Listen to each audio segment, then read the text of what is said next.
हरिओम। जय माँ समलई, जय दधिबावन भगवान, जय माणिकेश्वरी, जय पाटणेश्वरी, जय सुरेश्वरी।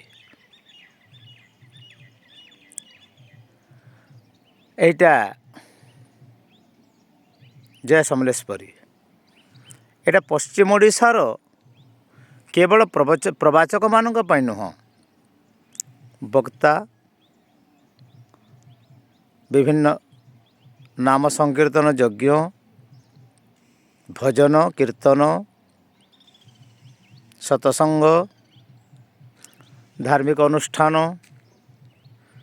एवं चांगु घुंगुरा, संबलपुरी गीत, उदंड कीर्तन, रंगीन कीर्तन, भजन, क्लासिकल भजन, पश्चिम ओडिशार घुड़का नाच, खंजणी वाद्य, भागवत, पखाउज भागवत, सब प्रत्येक प्रकार पश्चिम ओडिशार कला, दंड नाच, चांगु घुंगुरा, केंदरा वाद्य, सारंगी वाद्य, गोपी यंत्र, प्रत्येक कला को एवं प्रत्येक कलाकार मानक गोटे गोष्ठी करी एथिरे एई संघ को वर्धमान करिबार से संचार कला मध्य जो माने कि गीत गाती, बजाती, नाचती और बुझाती, dance, drama, debate and song चारि कला जोठी अछि। ए कला तो भारत में मध्य एते उन्नत कला नथिबो। छांद, प्रबंध, ओडिसी, चंपू आदि गीत, भजन, विभिन्न ताल मात्रार बेंजो, बेहला, गिटार सिटार सहित जो माने जहाँ भी किसी करुछंती ए अनुष्ठान को सहयोग करंतु। एथिरे आमर स्वार्थ किछि नाही।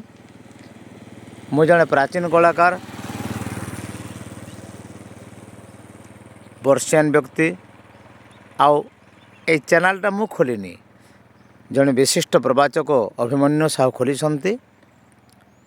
मु भी एडमिन अच्छी एवं पुराण पाठ आगे जो प्रकार पुराण पढ़ुले 3 घंटा 4 घंटा पर्यंत बिना माइक रे, आउ से छांद, ओडिसी, चंपू, संबलपुरी, डालखाई, पालास्वर, काठेश्वर, मालश्री, आशाबरी, साबरी, चोखी, रसगुल्ला आदि प्रत्येक स्वर बिना म्यूजिक रे गीत गाउथले, जेना ओरिजिनाल बिना माइक साउंड सेट रे गिनी मृदंग द्वारा जो कीर्तन करुथिले, झांझ, धंडी, बाना महाप्रभुंर फोटो नहीं कि प्राचीन कीर्तन यही सबू भल भल जिनिस मैंने एथे पठातु। आउ कौटी ए तो आर्केस्ट्रा मैंने भी करुछंती,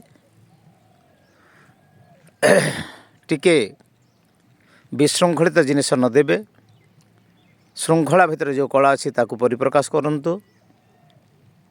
आ प्राचीन कला सबू पश्चिम ओडिशार गौरव बहुत अच्छी। पश्चिम ओडिशार खाद्यपेय, पश्चिम ओडिशार वस्त्र बासभूषा, पश्चिम ओडिशार सरलता, पश्चिम ओडिशार लोकंकर शांति, प्रीति, मैत्री बहुत अलग अन्य राज्य मानक ठारू किंबा राज्यर अन्य विभाग ठारू। आमर कलाहांडी ठारू आरंभ करी सुंदरगढ़ पर्यंत, आमर राउरकेला पर्यंत आमर जो पश्चिम ओडिशा अच्छी एथिरे आमर सबुठारू संबलपुरी वस्त्र, संबलपुरी गीत, संबलपुरी भाषा देखते आमर हलधर नाग पद्मश्री हेले, देश रे पुरस्कृत हेले।